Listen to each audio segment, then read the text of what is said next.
먼 미국 땅에서 자식들을 잘 키워내고 열심히 사시는 여러분들 정말 장하십니다. 안녕하세요. 전원주입니다. 전쟁도 가난도 겪은 우리 세대는 참 눈물겨운 세월을 살았죠. 아메리칸 드림을 이루기까지 여러분들의 세월이야 어떠셨겠습니까? 건강 관련 프로그램에 출연하면서 요즘 제가 깨달은 건요, 양 한방을 잘 결합하는 게 최고의 건강 관리라는 겁니다. 클레버 케어, 메디케어 어드밴티지 플랜 아세요? 양방과 한방의 좋은 혜택들을 쏙쏙 뽑아서 제공해주는 똘똘한 플랜이더군요. 우리 한인의 건강 문화도 이해하고 실력 있는 한국 의사와 전문의를 척척 연결해 준다니 얼마나 똘똘합니까? 이제 우리도 똘똘한 클레버 케어 플랜으로 150까지만 사십시다.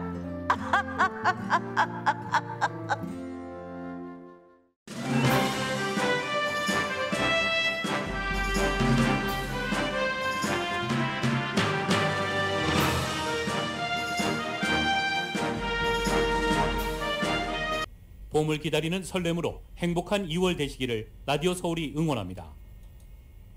강혜신의 오늘의 미국.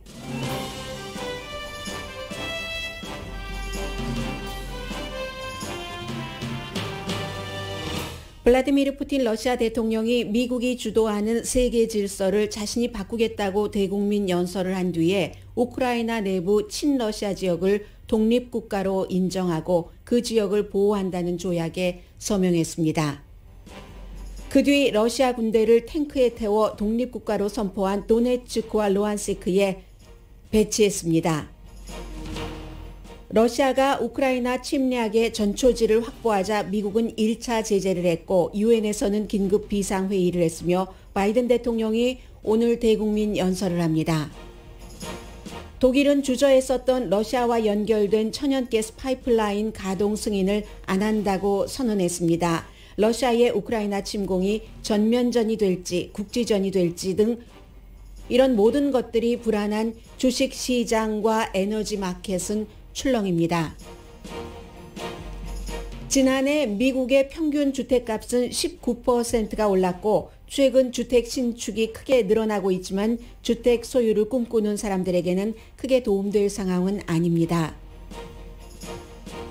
미국 여자 축구 국가대표팀이 남자 선수들과 동등한 페이를 받아야 한다는 소송에서 합의했습니다. 오미크론은 국가마다 다른 방역의 길로 갑니다. 부스터샷에 대한 의견도 여러 갈래여서 부스터샷 한 번으로 또 다른 변이를 몇 년이나 막을 수 있다는 연구 결과도 나왔습니다.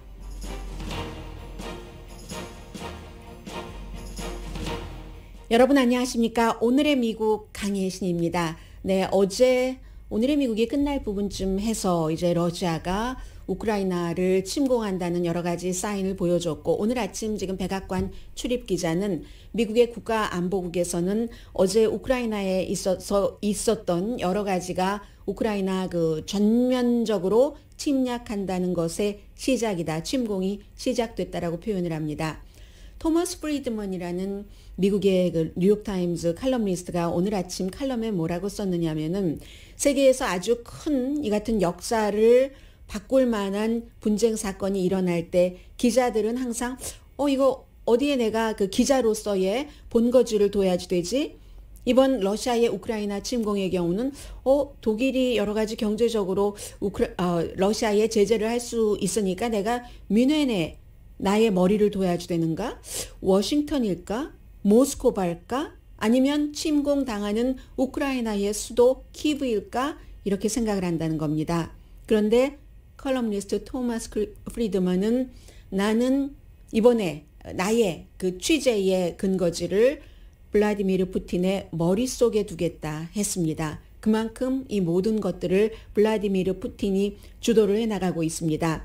오늘 저는 여러분들께 만약에 지금까지 러시아의 우크라이나 침공 사태에 대해서 전혀 관심이 없으셨거나 듣지 않으셨던 그런 분들은 지금 한 10분 정도 이 내용을 들으시면은 이렇게 됐었고 앞으로 어떻게 갈 것인가 보다 하는 것을 좀 그 큰 아웃라인을 잡으실 수 있도록, 그리고 많은 이 분야에 대해서 지식이 있으신 분들은 다시 한번 본인이 알고 계신 것을 정리를 하는 그런 시간으로 준비를 했습니다.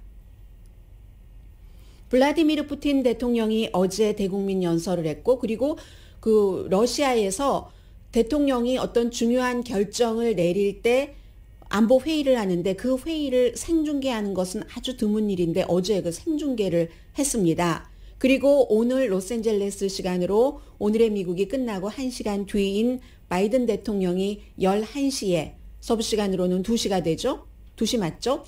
대국민 연설을 합니다. 아마 어제부터 지금까지 일어났었던 모든 것들에 대한 브리핑을 미국 대통령은 미국 국민들에게 할 겁니다. 그리고 지난번처럼 러시아 국민들에게 미국 대통령이 하고 싶은 얘기도 있겠죠. 구소련에 대한 그 향수를 품고 구소련이 만들어 놨던 그런 그 반쪽의 세계 질서를 꿈꾸던 블라디미르 푸틴 러시아 대통령이 미국이 주도하는 세계 질서 이거 무너뜨리겠다 하는 선언을 한 것입니다. 어제 뭐 연설할 때도 그렇고 또 그 본인들의 졸개라고 할 수도 있고 본인들의 신복이라고도 할 수 있는 13명과 회의를 할 때 그 장면을 보면은 굉장히 그 분노한 장면, 화내는 장면, 뭐 이런 내가 넘버 원이고 온리 원이야 모든 결정권자야 하는 것을 많이 볼 수 있었는데, 어쨌든 러시아에 그 강하게 돌아가고 싶어하는 마음을 품고 친러시아 여러 가지 지원을 받고 있는 우크라이나로부터 분리하고 싶어하는 동부의 두 군데 지역, 돈바스 지역에 있는 두 군데 독립국가야. 인구는 합쳐봐야 150만 명밖에 안 됩니다. 한 군데가 40만 명, 또 다른 한 군데가 90만 명이니까 130만 명이네요. 150만 명이 아니라. 그리고 저쪽 그 서남 쪽에 있는 크림반도까지 합쳐서 한 400만 명 되는데 이제 그곳을 독립국가로 인정을 한다. 이것은 민스크 조약 위배입니다. 이 우크라이나 내부에서 난 다시 구소련 치하로 가고 싶어 하면서 반군들이 정부군과 싸울 때 이제 맺었던 조약이 휴전이다. 대신에 이 지역은 자치권을 허용을 하고 뭐 러시아도 거기에 군대를 보낸다던가 하지 않고 이렇게 휴전을 해왔던 지난 7, 8년간의 2015년부터 민스크 조약이 됐었습니다. 그것을 깨는 것이었습니다. 그래서 어제 그 푸틴이 연설한 것을 보면은 구소련이 해체될 때 독립했었던 국가들, 그 국가들 가운데서 러시아를 제외하고는 독립국가가 아니다. 오로지 독립국가임을 결정할 수 있는 권한은 본인에게 있다. 이렇게 얘기를 했습니다. 그렇기 때문에 지금 그 우크라이나도 독립국가가 아니다. 우크라이나는 어떻게 생긴 나라냐면 푸틴의 얘기입니다. 1917년 그 볼셰비키 정책이라고 있습니다. 볼셰비키 혁명이라고 부르고 서방 세계에서는 1917년 볼셰비키 정책으로 러시아가 만든 나라다. 그러므로 우크라이나는 독립국가가 아니라 그 블라디미르 일리치 레닌의 우크라이나다. 지금도. 그래서 러시아가 갖는 게 당연하다고 얘기를 했습니다. 이 말로 결국은 지금 뭐 외무장관들 회의를 한다고 하고 블라디미르 푸틴이나 바이든 대통령이 회담을 할 가능성도 어제 있다고 이 시간에 전해드렸는데 현재로서는 외교적인 문제로 러시아 군대가 우크라이나 땅에서 완전히 나간다는 것을 기대하기는 상당히 어려워졌습니다. 미국을 비롯한 서방 세계가 곧 우크라이나를 침공할 것 같아라고 말할 때마다 불과 며칠 전까지만 하더라도 헛소리라고 히스테리컬한 과장 반응이라고 주장을 했었던 러시아가 결국은 이 두 군데가 독립국가다. 친러시아 그 지역을 그렇게 선포하고 탱크에 태워서 군인들을 그곳에 보냈습니다. 이름은 아주 좋습니다. 평화유지군. 왜냐하면 그 두 지역을 우크라이나가 대량 학살을 할 것이기 때문에 그 같은 대량 학살을 막기 위해서라고 얘기를 하고 있습니다. 도네츠크와 루안스키라는 돈바스에 있는 그 두 군데입니다. 그리고는 이제 그곳을 우리가 확실하게 보호한다는 어떤 그 군사적인 그런 그 조약까지 맺었는데, 러시아 군대를 이 두 군데 지역에 보낸 명분은 지난 며칠 동안 계속 우크라이나가 뭐 어디를 공격을 했다, 러시아를 침공했다 하는, 우크라이나는 아니라고 하는 그 같은 그 프리텍스트, 항상 그 러시아가 다른 곳을 공격을 할 때 그 구실을 만들죠. 핑계를 만들죠. 그 같은 프리텍스트를 며칠 동안 만들고 나서 지금 여기까지 왔습니다. 오는 동안에 뭐 러시아 투데이라든가 타스 통신이라든가 그 밖에 여러 그 러시아의 매체에서는 계속 우크라이나가 러시아나 또 그 러시아를 좋아하는 그런 지역에서 막 공격을 하는 것 같은 그런 가짜 또 합성된 이런 화면들을 보여주면서 러시아 국민들을 세뇌를 시켰죠. 참을 수가 없어. 참을 수가 없어. 이러면 우크라이나를 침공해서 정말 콧대를 꺾어줘야지 하는 그런 것을 많이 지금도 하고 있습니다. 굉장히 지금 많이 하고 있고요. 해서 푸틴의 국가안보위원회 회의와 연설에 대해서 많은 서방 언론에서 보도를 합니다. 저는 이제 미국 뉴스를 여러분들께 전하기 때문에 미국 백악관에서 대통령과 뭐 부통령이라든가 장관들, 국가안보보좌관들이 어떻게 뭐 회의를 하는지, 또 다른 나라 정상들을 만났고 기자들이 왔을 때 그 분위기를 누구보다도 직업상 많이 보는 사람입니다. 그런데 어제 드물게 러시아의 국가안보회의를 이렇게 보고 있으니까, 물론 통역은 영어로 됐고요. 그런 것을 보니까 참 다르구나. 민주주의 국가와 독재 국가는, 이런 것을 다시 한번 확인을 할 수가 있었는데, 블라디미르 푸틴 러시아 대통령이 본인이 원하는 얘기가 있잖아요. 그 얘기를 지금 저 국가안보위원들이 정확하게 해주지 않을 때 그냥 텔레비전으로 중계되는 것 알면서도 막 화를 내고, 어떤 때는 해외에 관한 정보국장이 지금 뭐 이 그 두 군데를 독립시키는 게 맞아? 아니야? 이런 거에 대한 의견을 한 사람 한 사람 이름을 부르면서 당신 의견은 어떻습니까? 하고 이제 본인이 사회자 비슷하게 주제를 합니다. 그럴 때 분명하게 얘기하지 않으면 화를 내면서 서포트를 한다는 거야, 서포트를 안 한다는 거야, 그 두 군데를 도대체 독립을 원하는 거야, 원하지 않는 거야, 도네츠크와 루안스크에 대해서 얘기를 해봐, 이렇게 막 그 화를 내는 이런 모습도 보였고요. 그러니까 이제 처음에 시작할 때는 전부 그걸 원하는 것 같이 보이진 않았는데, 나중에 결국은 10명이 푸틴이 원하는 대로 얘기를 했고, 그럼에도 나머지 3명은 이건 계산했는지도 모르죠. 나머지 3명은 그래도 아직까지 외교적으로 여러 가지 문제를 좀 풀어야지 됩니다, 이런 형태의 얘기를 했는데, 정말로 때로는 대통령 앞에서 뭐 다리도 꼬우고 앉고 대통령의 책상에 엉덩이를 이렇게 대고 앉기도 하는 부통령이라든가, 그런 모습을 대통령의 집무실에서 본 그런 저로서는 푸틴의 회의는 저렇게 진행되고 있구나 하는 것을 느낄 수 있었습니다. 그럼으로써 추가 군사 행동의 기반을 그 회의에서 국민에게 보여주면서 다졌습니다. 아주 그 하얀색 의자, 금장이 막 많고 하는 그런 의자에 앉아서 충복일 수도 있고 졸개일 수도 있는 그런 사람들에게 그 자신의 뜻대로 가는 길을 다지고, 그리고는 이제 난 보좌진들과 의논하지 않았어, 이런 얘기도 합니다. 이 나라에서는 오직 한 명만이 결정권자다. 그게 이제 본인이란 얘기예요. 그러면서 왜 물어봅니까? 본인의 결정권대로 그대로 얘기해 주기를 원하는 그런 회의였습니다. 그래서 이제 그게 7년의 휴전협정을 깨고 돈바스 지역의 독립을 우크라이나에 속한 자치구가 아니라 독립국가다라고 인정을 했습니다. 인정을 했고, 이제 또 데스크로 가서 우리 독립국가니까 이 나라들을 우리가 우크라이나로부터 지켜줘야지 돼 하는 서명을 하고, 미국 대통령이 서명하듯이 서명을 하고 바로 이제 군대를 탱크에 태워서 그곳에 보냈죠. 군대가 그곳에 도착했을 때를 러시아의 군사기지가 또 만들어진 것이구나, 뭐 여러 군데 군사기지가 있어요, 또 만들어진 것이구나, 이렇게 서방 세계에서는 보고 있는 겁니다. 나토 연합군 사령관은 우크라이나 주권 위배다, 국제사회에서 당연히 이제 그 주권 국가로 인정을 하고 있고, 그런데 이제 그런 얘기를 했고, 이게 이제 사담 후세인이 중동의 역사를 새로 써보려고 본인 중심으로 써보려고 하면서 쿠웨이트를 침공했을 때와 비슷하다고 많은 사람들은 보고 있습니다. 그리고 냉전 이후에 조약과 협상으로 미국이 주도하는 그런 형태의 세계 질서를 거부하고 푸틴이 이제 이것을 이렇게 해서 뭐 나토 같은 거 무너뜨리면서 구소련의 영광을 되찾겠다는 그런 그 향수 같은 것을 본인이 실현하려고 하면서 유럽의 시스템을 해체시킨다는 건데, 어제 저녁에 이제 유엔에서 긴급 미팅이 있었습니다. 그 미팅도 우크라이나의 유엔 대사가 요청을 하는데 참 그 묘하더군요. 그 러시아는 유엔의 안전보장이사회의 상임이사국 5개국 가운데 한 국가잖아요. 그러니까 이런 긴급 미팅을 요청을 할 때는 그 요청을 하는 곳에서 상임이사국에게 이러이러한 이유로 요청을 합니다 하고 그 요청서를 전달을 해야지 됩니다.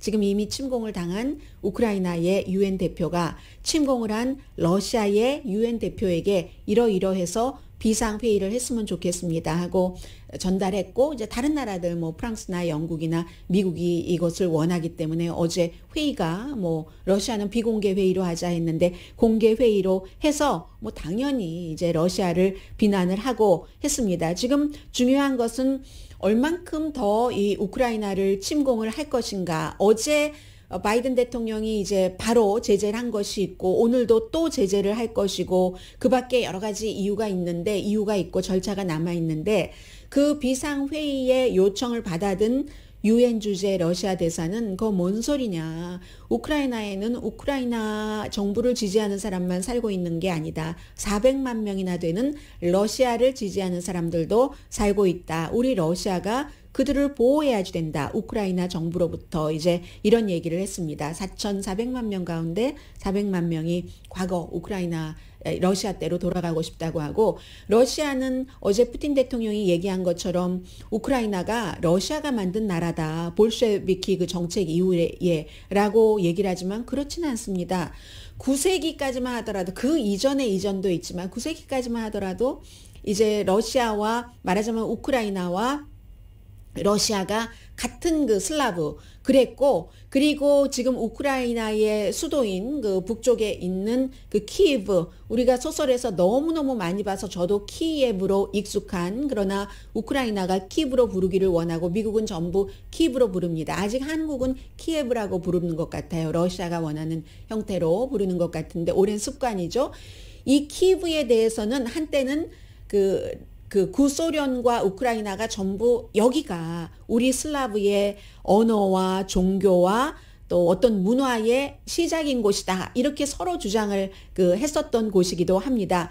그리고는 이제 10세기가 되면은 바로 이 키예브를 통해서 저쪽 아래쪽에 흑해로 연결이 돼서 무역의 어떤 그 통로가 되기도 했고, 그리고 그 이후에는 이 우크라이나가 다른 곳에 점령을 받기도 했고 하고 하다가 나중에 이제 구소련의 지배를 받게 된 거죠. 그래서 뭐 우크라이나를 구소련이 만들었다? 이건 사실은 사실과는 다른 것이고요.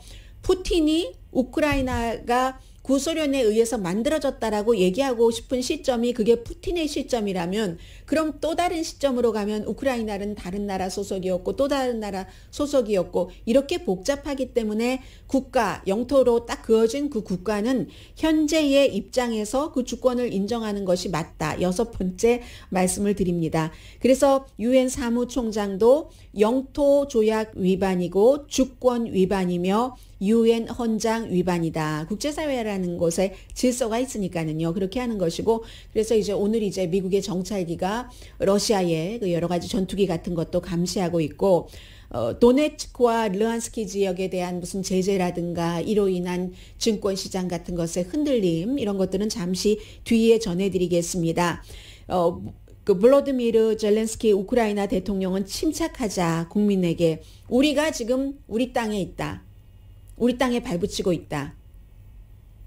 적어도 우크라이나 국민 90%는 러시아에 대해서 강하게 저항하는 그 민족이다. 이렇게 얘기를 하고 있습니다. 독도가 지금 우리가 점령하고 있으니까 크게 흔들리지 말고 여기 우리 땅이다라고 얘기하는 그런 것과 비슷한 얘기를 했고요. 누구도 어떠한 일에도 두려워할 필요가 없다라고 했는데 지금 두려워하지 않을 수 없는 상황인 것 같습니다. 토머스 프리드먼이라는 컬럼니스트의 말을 다시 한번 전해드리겠습니다. 그분이 지금 나는 푸틴의 머릿속에 들어가서 보겠다라고 했고, 또 하나는 물론 푸틴이 일으킨 푸틴의 나쁜 전쟁이다라고 했습니다. 그런데 미국과 나토도 여기에 책임이 없는 건 아니다라고 얘기를 했습니다.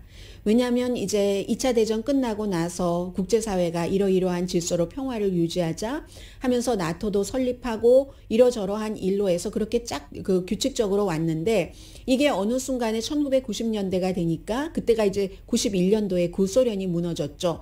특히 빌 클린턴 전 대통령 시절에 뉴스할 때도 저도 생각이 나는데, 그때 이제 나토를 막 확장을 했습니다. 미국이 이제 중심이 돼서 무슨 당연히 폴란드라든가 헝가리라든가 체코라든가 리투아니아라든가 그런 많은 나라들, 구소련의 연방을 많이 나토에 확장을 시켰다는 거죠. 에스토니아도 마찬가지고.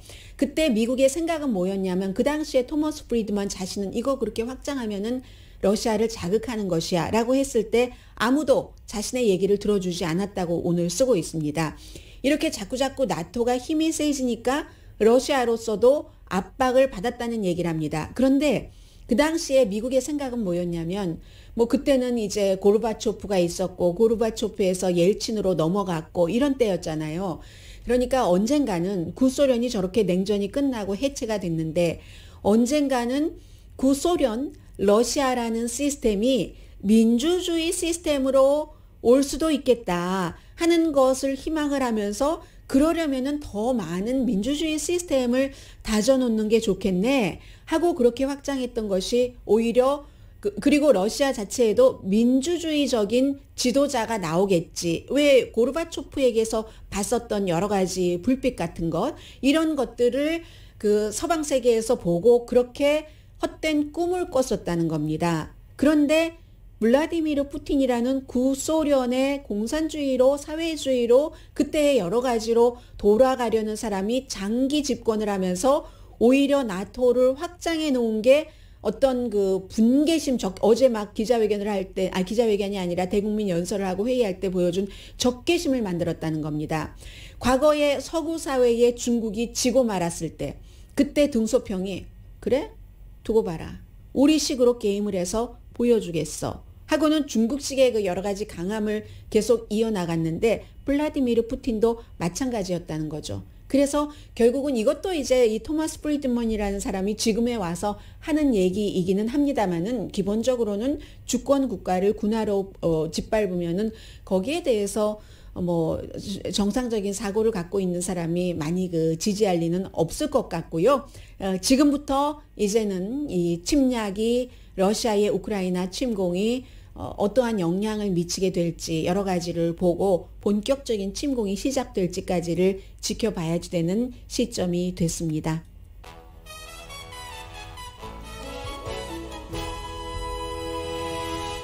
오늘의 미국은 전문가가 추천하는 이민법, 가정법 전문 제인정 종합법률사무소 코지다운 갤럭시 이불은 잠이 솔솔 오게 하는 기능성 거위털 이불, 거위털 이불 전문회사 코지다운, 친절하고 자세한 상담으로 절개를 최소화하는 복강경 수술 전문 장지아 외과, 매일 아침 재래식으로 직접 만드는 검정콩 생순두부 수라원 순두부, 덜마지 울세라 MRT 특별 패키지로 여러분의 아름다움을 찾아드리는 미러클 레이저 클리닉, 차원이 다른 샴푸형 흰머리 염색약 수화연을 핫세일 중인 한국 홈쇼핑 공동펀입니다. 지금 방금 나온 뉴스를 보면은 바이든 대통령이 대국민 연설 시간을 1시간 앞당겨서 오늘의 미국이 끝나자마자 아침 10시로 수정했다는 내용 나오고 있습니다. 잠시 뒤에 여러 가지 지금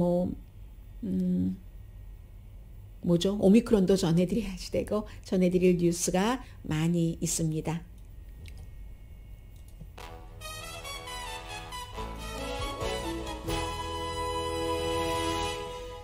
라디오 서울방송 오늘의 미국 듣고 계십니다. 네. 깜짝 놀랐어요.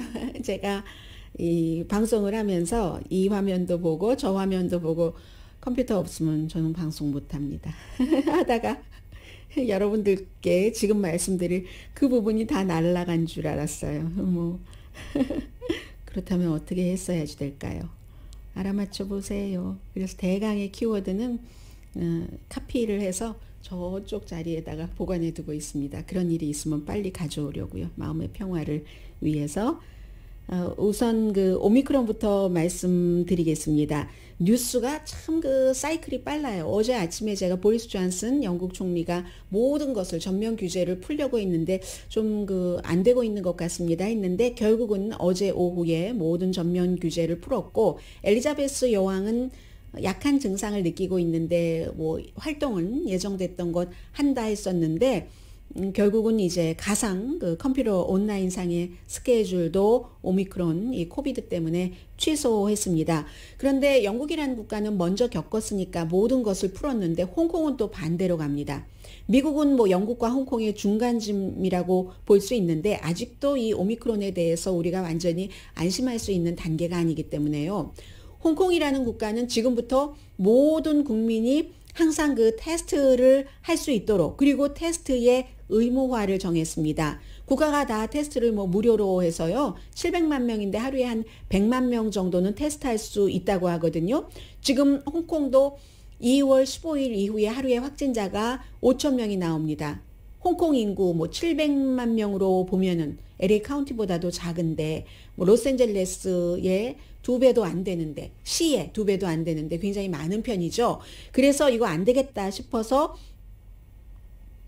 테스트를 일주일에 7일 하고 임시로 학교도 문 닫고 테스트장으로 쓰기 위해서요. 지금 그 정도로 홍콩이라는 나라는 미국이나 영국과는 달리 하고 있습니다. 그리고 집에서 테스트를 할 수 있도록 전부 그 무료로 나눠주고 또 뭐 한 달에 몇 번은 의무적으로 그 테스트 결과를 보고를 하도록 하고 대신에 이제 락다운은 안 한다는 거죠. 문을 닫는다던가 이런 건 안 하고 거리 두기는 한다는 건데 완전한 통행 금지는 아니고 홍콩은 뭐 식당 같은데 뭐 6시에 문 닫는다던가 또 체육시설도 그렇고 그렇답니다. 그런 것을 4월 20일까지 일단 연장을 한답니다. 한국도 지금 그 확산이 너무 빠르기 때문에 무척 그 걱정인데요.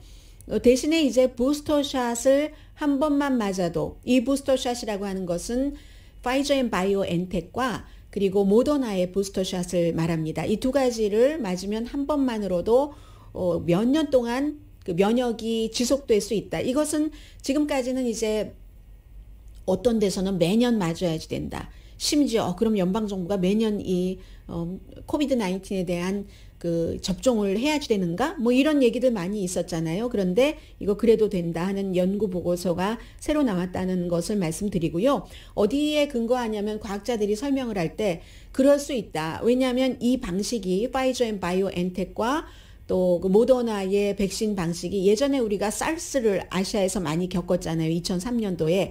그때도 한번 사르스에 노출됐던 사람은 나중에 보니까 17년까지 그 면역성이 살아있다는 거거든요. 이번에는 지금 자연 면역을 말하는 게 아니고 백신으로 준 부스터샷 접종받은 사람, 그 부스터샷으로 만들어 놓은 면역력이 몇 년은 계속 간다 하는 얘기를 지금 전문가들이 하고 있습니다.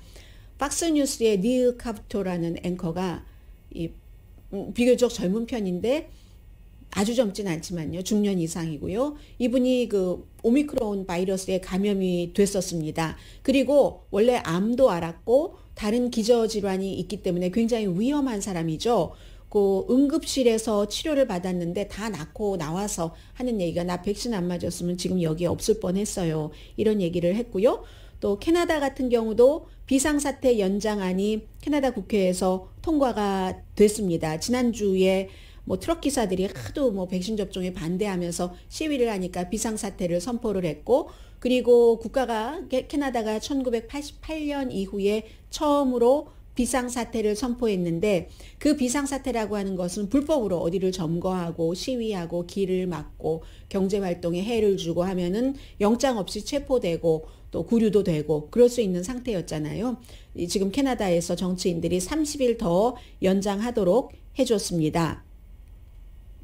그리고 뭐 이 정도로 말씀을 드리고요. 오미크론은 여전히 위험할 수도 있다. 또 사람에 따라서 지역에 따라서 바이든 대통령 이제 1시간도 안 남았습니다. 1시간은 더 남았네요. 1시간 30분 있으면 우크라이나 사태에 대해서 대국민 연설을 하는데 어제요 이제 그 러시아가 저기는 우크라이나 소속이 아니야. 그 민스크 협정을 위반하고 즉 이 두 군데 지역은 우리 그 독립 국가야.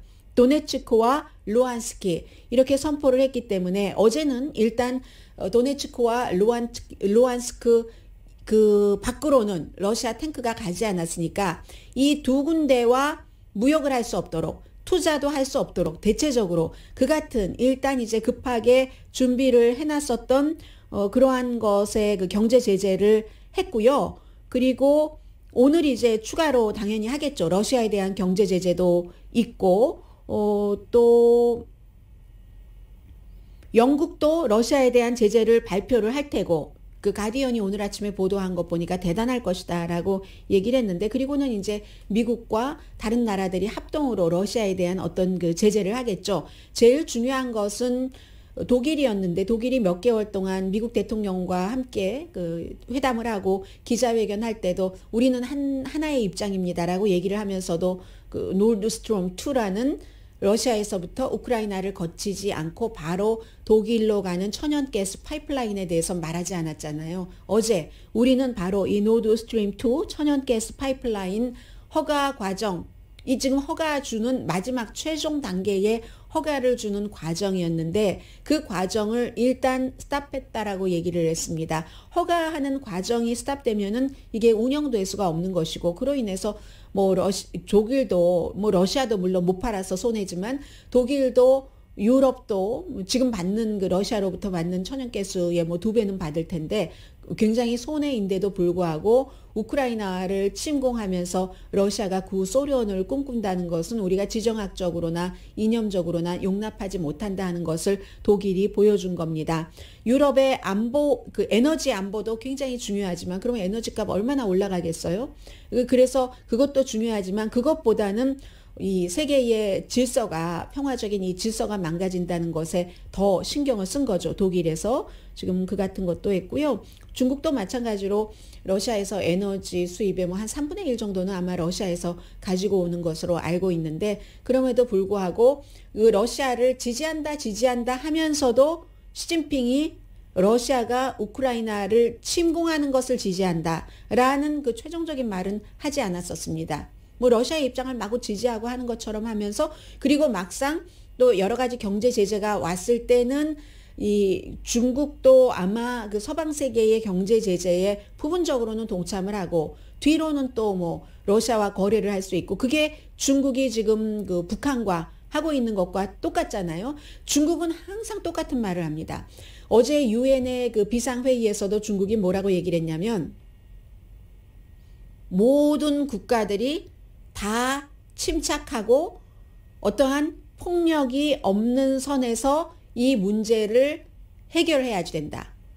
북한과 미국, 한국, 일본과의 입장에서도 중국은 그 당사국은 아니잖아요. 북한이 뭐 중국을 미사일로 공격한다고 하진 않으니까 다른 나라도 공격한다고 하지는 않습니다. 그냥 방어용으로 우리 하고 있다 하는 것이라고는 하지만 그 한국과는 테크니컬리 전쟁 중이고 일본은 막 징글징글하게 싫어하니까 어쨌든 그 미사일 사정권 안에 핵미사일 들어있기 때문에 한국과 일본은 굉장히 두려워하고 미국도 마찬가지로 사정거리 안에 들어갔다고 하고 중국을 공격할 리는 없으니까 중국은 항상 입장에서 그런 일이 있을 때마다 북한도 냉정을 되찾고 한국도 미국도 냉정을 되찾고 평화적으로 해결하십시오 하잖아요.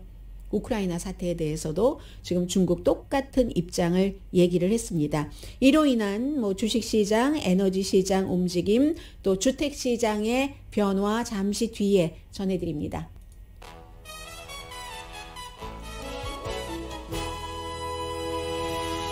네, 지금 그 오일 값이 배럴당 99달러입니다. 뭐 새벽까지도 98달러 하다가 또 조금 안정세를 찾아가다가 다시 99달러가 됐는데 이 오일 값은 러시아의 우크라이나 침공을 그대로 반영을 하고 있습니다. 다우지수도 지금 뭐 거의 400포인트 정도 내려가고 있고요. 나스닥도 165.29포인트 마이너스, S&P 500도 38.55포인트 마이너스입니다. 그러면 오일 값은 글쎄요, 오늘 안에 뭐 100달러가 넘을지도 모르겠고, 그게 어떠한 그 상징을 주기 때문에요. 그러면 8년 사이에 최고치가 되고 있는 것이 되고요. 캘리포니아주처럼 워낙에 가솔린 값이 비싼 곳에서는 그렇기 때문에 러시아가 우크라이나를 본격적으로 침공하면 평균 레귤러 가솔린 값이 갤런당 5달러 이상이 곧 된다 하는 게 지금 나오고 있는 그런 그 얘기들입니다. 그래서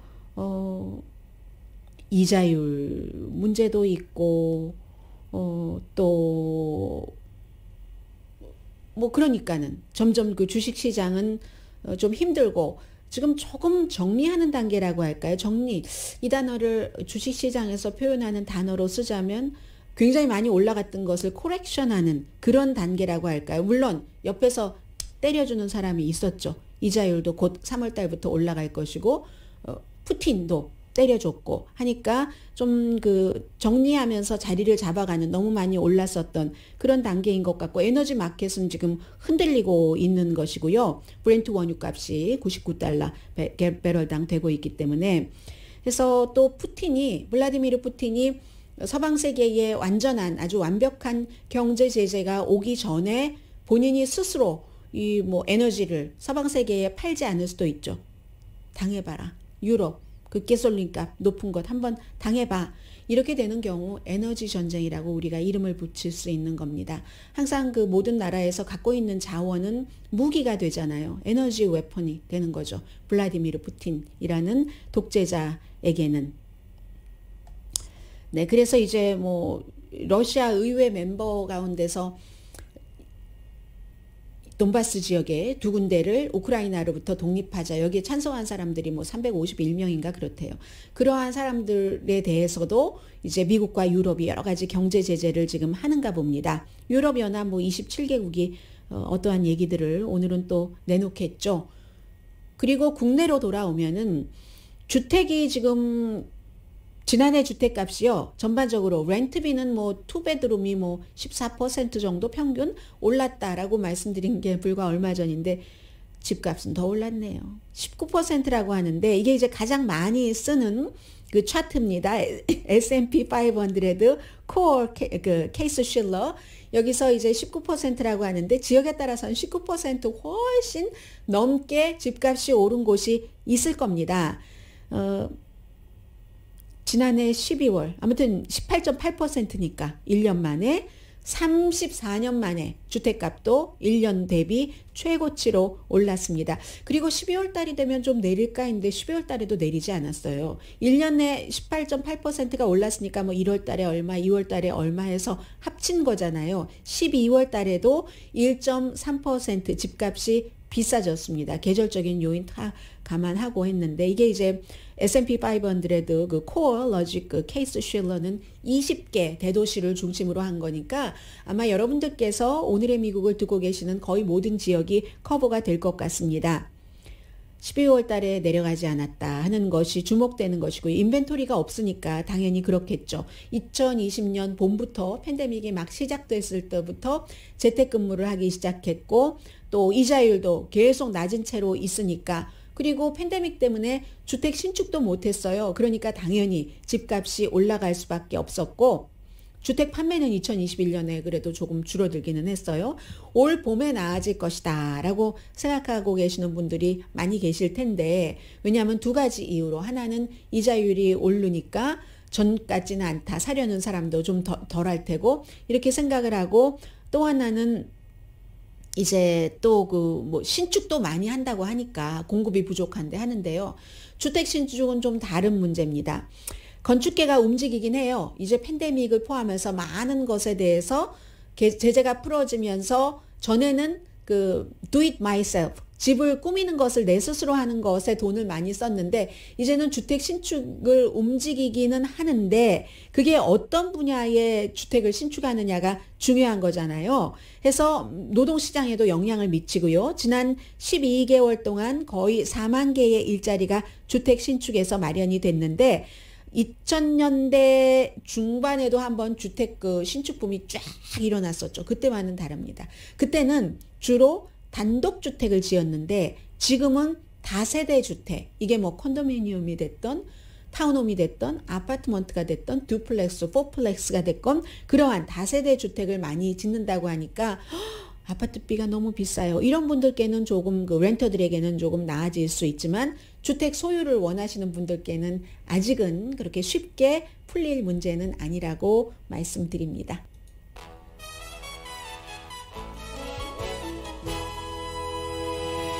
라디오 서울 방송 오늘의 미국 듣고 계십니다. 오늘 아마 이 러시아 우크라이나 사태 이외에 미국에서 가장 많이 보도된 뉴스는 이 내용일 겁니다.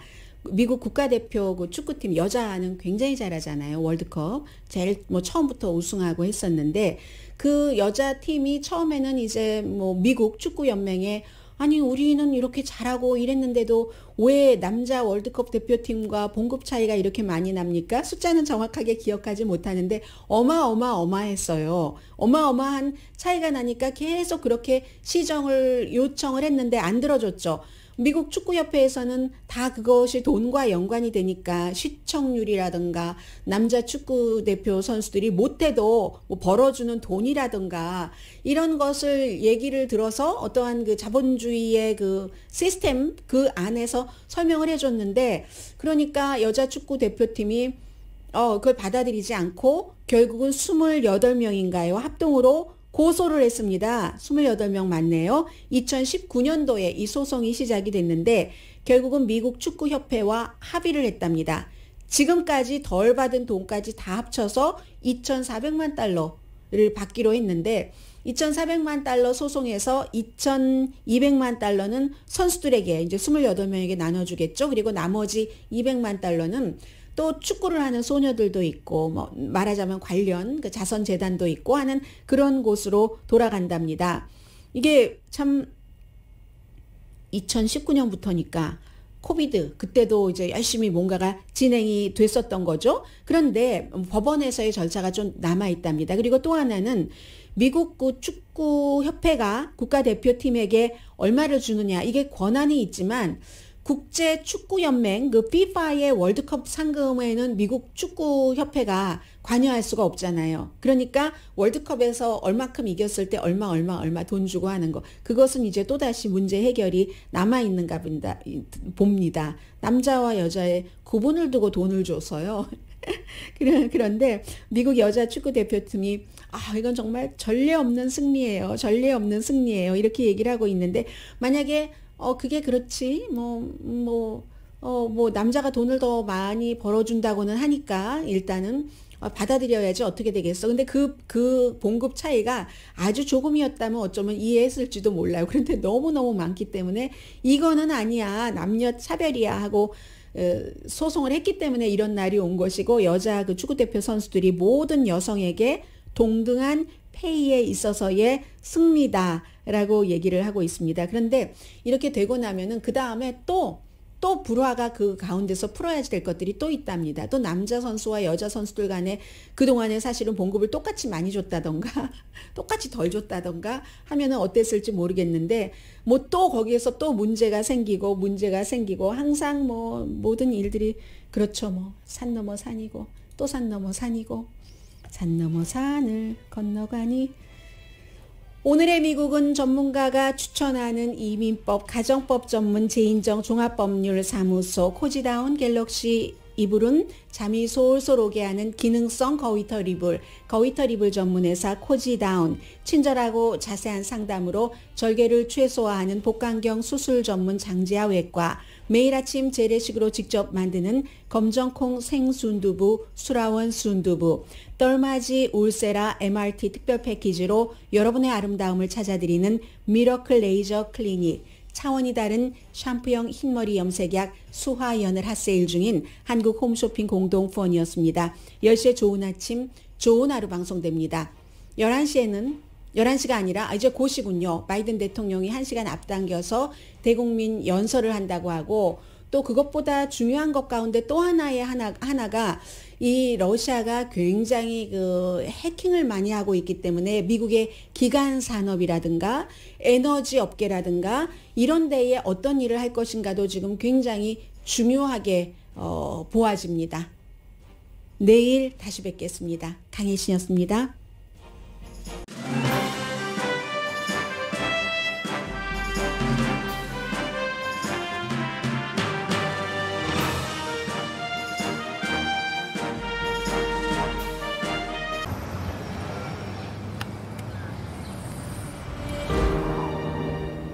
아직 쓰여지지 않은 스토리. 그 스토리를 완성하기 위해서는 새로운 아이디어를 찾아 움직여야 합니다. 우리의 움직임, 그것은 차세대 전동화 차량을 만드는 것입니다. 당신의 새로운 영감을 찾아서